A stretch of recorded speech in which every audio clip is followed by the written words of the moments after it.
ସାଙ୍ଗମାନେ ସନ୍ଧ୍ୟାରେ କିଛି ସ୍ନାକ୍ ଖାଇବା ଆଶାରେ ମୁଁ ପହଞ୍ଚି ଯାଇଥିଲି ରାଉରକେଲାର ସେକ୍ଟର 18ରେ ଥିବା ଏହି ଦୋକାନରେ। ଏଠାରେ ଆପଣଙ୍କୁ ବରା, ସମୋସା, ବ୍ରେଡ଼ ଚପ୍, ଆଳୁ ଚପ୍, ବାଇଗଣୀ, ଡାଲି ବରା ସବୁ ଜିନିଷ ପ୍ରପର୍ ହାଇଜିନ୍ ତରିକାରେ ଆପଣଙ୍କୁ ମିଳିଯିବ। ସାଙ୍ଗମାନେ ଯଦି ଆପଣଙ୍କୁ ବି ସନ୍ଧ୍ୟାରେ କିଛି ଛଣାଛଣି ଜିନିଷ ଖାଇବାର ଇଚ୍ଛା ଅଛି ତ ଆପଣମାନେ ରାଉରକେଲାର ସେକ୍ଟର 18ରେ ଥିବା ଏହି ଦୋକାନକୁ ଗୋଟେ ଥର ନିଶ୍ଚୟ ଭିଜିଟ୍ କରନ୍ତୁ। ଏଠାରେ ଆପଣଙ୍କୁ ସବୁ ଜିନିଷ ବହୁତ ହି ବଜେଟ୍ ପ୍ରାଇସ୍ରେ ମିଳିଯିବ। ଏଠାରେ 3ଟା ପିସ୍ यानी कि बरा सिंगड़ा या फिर आलू चॉप जदि आप 3 पीस खाऊँ तो मात्र 20 टଙ୍କା देवाक पड़ो।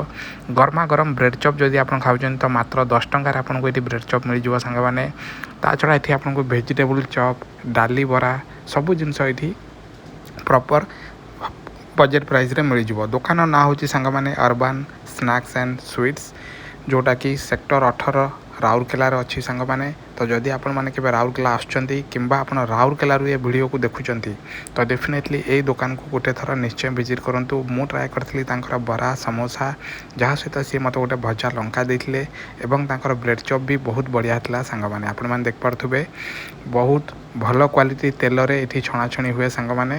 तो आपण मैंने राउरकेला जदि रोचंती गोटे थर आसतु ट्राए करूँ फूड।